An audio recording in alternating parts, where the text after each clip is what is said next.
Matias Mpuga Atute Speaker of Parliament wano mu Lubiri mu Bulange Mengo okwetonda okwenjawulo okusinziira kw'ebyo Speaker Katambi akalinkinga ng'alagira ddala nti nno alwanyisa Buganda.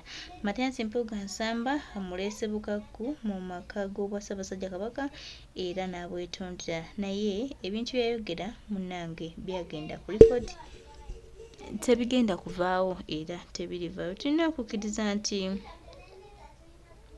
nga Katonda ono ali wamu naffe, nga Katonda ono atukwatiddeko era nga Katonda ono atukulembedde, tuwaki kitagenda tutambula nga bwe kirina kutambula.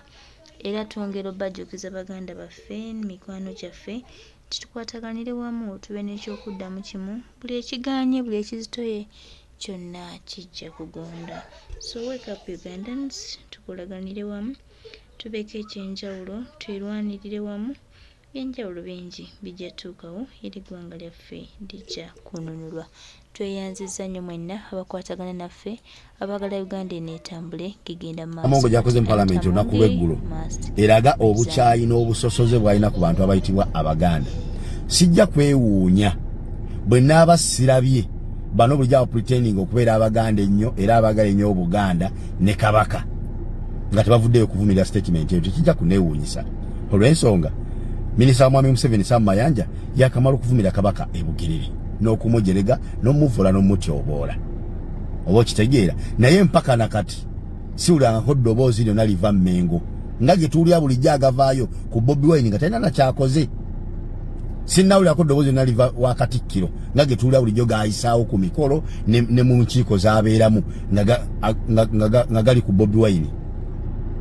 Sinnawulirako ddoboozi lyonna liva Mengo nga liva mu basajja abaalambikibwa mu kuzimba ennono n'okukemeterwa emmeeme nga livayo okuvumirira ekikolwa Sam Mayanja kirakola. Sinnalabako bwe bakyazizza muntu yenna ku CBS ku programu gye takkiriza oba gaana ng'ensonga emulese omulamu oguliwo kwogera na kuvumirira ekikolwa kya Sam Mayanja kyakola ekyokuvoola okutyobola n'okukakkanya Obuganda. Sinnagirabako programu eyo.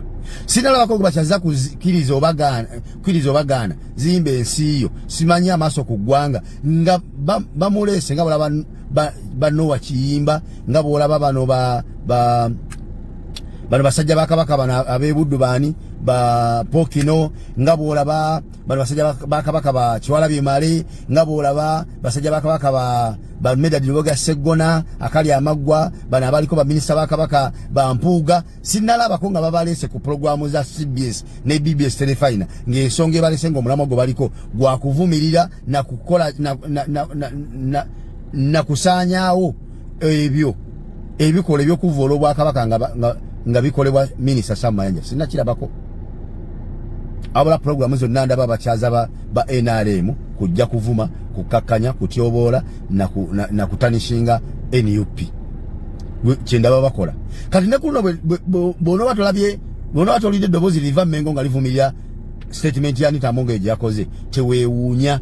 Bwoneewuunya ojja kuba gwatategeera, ojja kuba gwatakola si gwatategeera.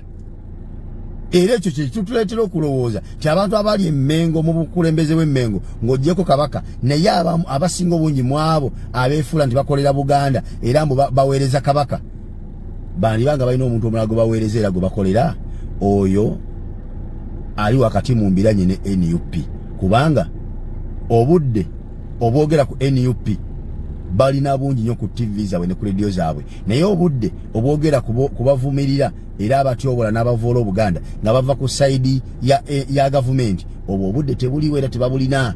Era teweewuunya nga tolabyeyo muntu yenna avumirira statement ya Anita Amongi eyo. Teweewuunya. Nze mbabuulidde.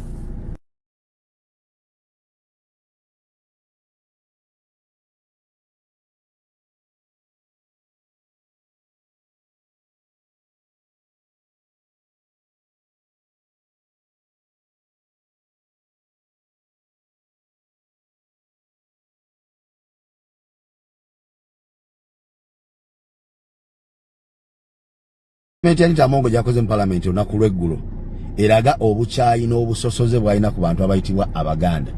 Sijja kwewuunya bwe naaba sirabye bano bulijja pretending okubeera Abaganda ennyo era abagala ennyo Obuganda ne Kabaka nga tebavuddeyo okuvumirira statement eyo. Tekijja kuneewuunyisa olw'ensonga Minisita Mwami Museveni Sam Mayanja yakamala okuvumira Kabaka e Bugiriri n'okumujerega n'omuvula n'omutyoboola. Oba okitegeera naye mpaka nakati siwulangako ddoboozi lyonna liva Mengo nga gye tuwulira bulijjo agavaayo ku Bobi Wine nga talina nakyakoze. Sinnawulirako ddoboozi lyonna liva wa Katikkiro nga ge tuwulira bulijjo gaayisaawo ku mikolo ne mu nkiiko z'abeeramu nga gali ku Bobi Wine. Sinnawulirako ddoboozi lyonna liva Mengo nga liva mu basajja abaalambikibwa mu kuzimba ennono n'okukemeterwa emmeeme nga livayo okuvumirira ekikolwa Sam Mayanja kyeyakola. Sinnalabako bwe bakyazizza muntu yenna ku CBS ku programu gye bayita kkiriza oba gaana ng'ensonga emuleese omulamu oguliwo